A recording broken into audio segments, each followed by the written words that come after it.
minsan kaya Ayan mga kalingap, magandang hapon, Starax. Hey bro, ganda nga po bro. Ito bro ay collaboration lang. Ano?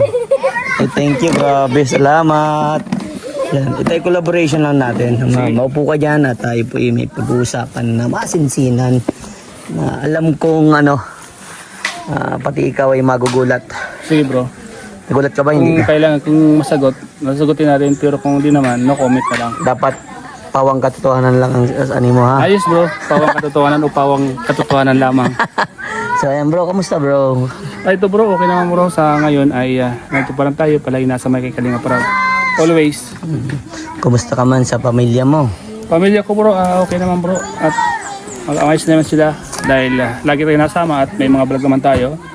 Nasusustintuan natin ang tama.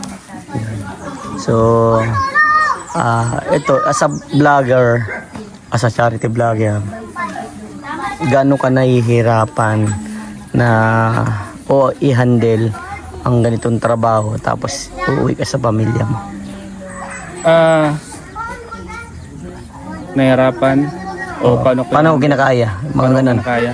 Siyempre, andun na ding hirap eh. Siyempre, ang hirap pag wala yung mahal mo sa buhay, pag malayo, di ba?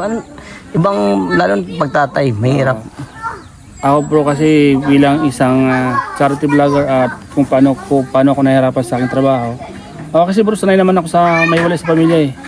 Kasi halos 12 years ako sa ibang bansa, so hiwalay talaga ako sa pamilya. Tagal na. Tagal. Pero ngayon talagang parang pinupunuan ko yung mga pagkukulang ko lalo sa anak ko, pamilya ko. Kaya pag may time, pag wala akong pasok sa Kalingap, umuwi talaga ako. Umuwi ka. Nilalabas ko sila, kumakain kami sa labas, binabanding ko sila. Yun. Tapos bilang kung paano ko i-handle ito ang buhay ko ngayon. Ito bilang sa akin bro, parang ito yung pinakamadali kong trabaho na lang. Kaya madali kong i-handle. Kasi duman ako sa matinding pagsubok, alam mo yun. Yung matitinding talagang halos sa isang ordinaryong tao hindi mo kakayanin. Pero ako kinaya ko kasi sa inisip ko kasi may umasa sa akin. Kaya ako kinaya. Paano man sabing dumaan ka sa maraming pagsubok? Anong bagay yun? Nung di ba sa hirap ng buhay, Okay. wala noon. Baga, maraming pagsubok ang pinagdaanan mo. Nagtinda ako ng ice cream. Nag-sponsor ako sa jeep. Kung ano-ano yung trabaho ang Pinasok mo. para pero marangal. Parang, Kaya nasabi kong mahirap yung nagdaanan ko kasi halos lahat ng hirap nagdaanan ko. Naging homeless sa Dubai. totoo? Oo, naging homeless ako doon. Dahil sa hirap ng kwan doon, sa hirap ng mag-apply ng trabaho. So tayo naman ay hindi naman tayo nakapag-aral ng maayos. High school graduate lang. Okay. So ang dignity natin ay mahirap mag-apply. Lalo't dati dahil nakatira tayo sa bundok, sa Albay. So mahirap yung computer, hindi tayo nakakawak ang computer. Dati pag-apply kasi sa Dubai, puro online. Online. Pero tayo working lang tayo eh. Mas nahirapan tayo. Pero ganun pa man bro, magpakatatag ako. Di ba nasabi mong homeless? Paano, ilang buwan ba? Nabot yung buwan ng 2 homeless? weeks. 2 weeks na homeless? 2 weeks ako naging homeless sa Dubai kasi wala pa akong trabaho noon. Tapos yung kumuha sa akin, umuwi ng Pilipinas. So wala akong pambayad sa bahay kaya kailangan kong dumiskarte. Which is mayroon man akong uwian sana, pero hindi ako umuwi kasi pag umuwi ako doon, sisingilin ako ng landlady ng pambayad ko sa bahay. So naiya ako, wala akong may bibigay. So naiya ako. Ang ginawa ko bro, nakiusap ako sa isang mosque doon na makitulog muna ako pansamantala. Doon sa may sa loob ng sa mosque na yon, sa compound ng mosque. Tuwing gabi sinasara yun. Kaya ang nagiging igaan ko doon yung sa harapan ng pintuan. Alam mo yung awang ng pinto sa ilalim, may awang yan sa ilalim doon. May lamig na galing sa loob. Yun lang ang lamig ko sa labas.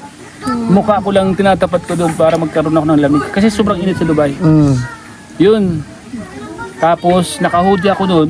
Pag may mga dumadaan mga kababayan, nagtatago ako, sinaya ako. Homeless ako doon bro, grabe. Grabe. So sa ito bro, ano yung pwedeng kapulutan ng aral bro sa lahat ng pinagdaanan mo sa buhay na ngayon bro na kahit papaano ay malayo na sa dati? Ano yung pwedeng maibagi bro sa mga makakapanood nito? Ang gusto kong ibahagi sa kanila, sa makakapanood dito, wag lang kayo mawawala ng pag-asa, wag lang kayong kumbaga magpakatatag lang sila. Lahat ng mga problema, lahat ng mga pagsubok ay may kalutasan. Paging masipag ka lang sa buhay, take positive lang. At number 1, wag kang gagawa ng ikakapahamak mo. Kasi pag gumawa ka ng ganun, tapos na ang buhay mo. Doon, kumbaga, so, kung anong hirap ang dinanas mo, mas madadagdagan. Kaya sa mga nadanasan ko, ang may papayo ko sa mga di pa nakakadanas ito, pagpakatatag lang sila. Ano mang problema, ano mang mga pagsubok, ano man yung mga dumaran sa kanilang problema ay may kalutasan yan. Wow. Maging masipag lang sa buhay. At saka number 1, ito lang, singit ko lang bro. Pinaka number 1 yan, kahit punong-puno tayo ng problema, huwag tayo makalimot sa ating Panginoon. Yun bro, yun yung naging baon ko doon sa Dubai. Yun. So, ayan bro. Sa ngayon bro, yung channel mo, kamusta naman? Yung channel ko po ngayon, kahit na sabi nating medyo mababa, okay lang sa akin yung bro. Kasi tayo naman hindi naman tayo nagmamadali. Kumbaga, kung ano yung dumating, yun lang sa atin. Tanggapin lang natin. Bakit Basta yung tuloy-tuloy tayo. bakit yung Starbucks parang nakikita ko lumuluwa sa mga tanong ko? Ano? Kasi bro, yung pinagdaanan ko sa Dubai bro, pag naisip ko yung grabe. Sabi nga nila, tatuan ako doon, pero umiyak ako doon bro sa Dubai. Kasi nga, hindi ko lubos maisip na nalagpasan ko yung mga problema ko na dati. Halos nga doon bro, nagkuhan ako doon bro, nagpakamatay ako doon. Nagbigti ako doon. Oo. Tinanong mo talaga? Tinay ko talaga. Kasi, kumbaga na-depress ako sa buhay ko doon. Kasi, nung umalis nga ako sa Pilipinas, gusto kong mabago yung buhay ng pamilya ko dahil sa hirap. Tapos, yung asawa ko noon, lagi pa akong inaway. Akala niya po sa ibang bansa, maganda na. Kaya, nung nandun ako sa Dubai, na-depress ako dahil sa hirap. Sinubukan ko magbigti. Sabi ko, gusto parang tapusin ko na yung buhay ko. Sa hirap. Iwan ko kung anong pumasok sa isip ko. Tinali. Nagtali ako ng yung panyo. Alam mo yung panyong, yung mahabang panyo, tinali ko sa liig ko, tapos nagbigti ako. Nahirap pala bro, pag nagbigti ka. Kasi ano ko na blankong ka na. Blank utak ko nun. Mabuti nga, nakita ko ng kasamaan ko. Sabi sa akin, bro, anong ginagawa mo? Sabi sa akin nun. Tapos nung kinuha niya ako, parang naimasmasan din ako. Parang pag ganun pala yung nangyayari sa'yo, once na nakapag-isip ka ng ganun, parang blank utak mo. Parang wala, lutang ka. Lutang. Kaya yun, huwag na huwag nung gagawin ko yun. Kasi unang-una, hindi lang mga mahal mo sa buhay magkasacrifice sa'yo. Ikaw din kasi pag once na nangyari sa'yo doon, alibawa, ano man nangyari sa'yo doon, paano kayo uuwi? Ang hirap ng buhay dito, na-realize ko din yun. Sabi At saka yung parang doon kasi sa nangyari sa'yo, marami ding tao kasi nagganyan. Pero dapat, hindi naman dapat. Hindi naman dapat. Kasi tayo kasi, punong-puno tayo ng anong problema. Dapat nga, yung bang sabi ko sa iyo na, siguro nakalimutan mo, may Panginoon tayo. Yeah, nakalimutan ko noon, that time. Kasi punong-puno ka na ng problema. Kaya nung nangyari sa akin yun, lagi na ako nagdadasal noon. Pabayaan. Ano man mga pagsubok sa akin, sana wag mo akong pabayaan. Pabayaan mo ako. Lagi yung gagawin. Kinakausap ko yung sarili ko, sabi ko. Kaya nung mga dumadaan yung panahon, dumadaan yung araw, unti-unti marami akong nagiging kaibigan doon hanggang sa makaluwag ako. May mga nagbibigay sa akin ng pera kahit pa paano, mga kaibigan. Yun. Dahil sa diba? Kumbaga, si Lord talaga gumagawa ng paraan para malampasan natin lahat ng bagay. Yan, tama. So, ayan bro, sobrang naramdaman ko lahat ng mga pinagdaanan mo sa iyong buhay. Grabing pagsubok, naging homeless, pakamatay ka, yung kumbaga nagpantawag doon, yung sinubukan mong pakamatay pero Pero pangit yun, ano bro? Bro, pangit. Ayan po sa mga kapanood na huwag niyo pong ano yun, gayahin. Kahit punong-puno na po tayo ng problema. Enjoy lang po natin, di ba? Laban lang ano. Laban lang. So ayan bro, ano masasabi mo sa mga supporter mo?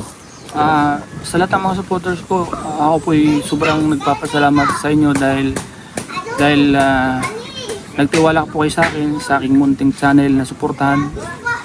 Kahit na nga po minsan talagang maraming nangyari, pero andyan kayo palagi nakasupport sa akin. Itong kung ano ko ngayon, kung ano po yung nakikita nyo sa akin ngayon, dahil po ito sa Team Kalingap at sa inyong lahat, sa mga sumusuporta ko. Kaya utang ko po ito kasi nung pumunta ko ng Kalingap, zero balance talaga ako. At simula wala talaga. Pero nung nag-stay ako sa Kalingap, dahil sa pamamagitan ng mga viewers na sumusuporta sa Team Kalingap, nakita ko nila at sinuportan din nila ako.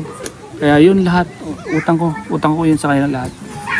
Yun. So ayan po, sa lahat po na nagsusuporta kay Vincent Calyada, pakisuportahan po Starax TV, ano? Thank you bro. So ayan bro, grabe. Dala ko din sa luha mo. Taman lang bro. Minsan kasi bro, pag once na may nag-interview sa kisa ng ganyan, naungkat ko yung mga nangyari sa buhay ko, naalala ko, grabe. Okay lang yan bro, basta laban lang ano. Laban lang. Mayan dyan yung mga anak mo bro, talagang mong isipin yung mga anak mo, ano, bro. Yun nga bro. God bless bro. Bye-bye. Salamat bro.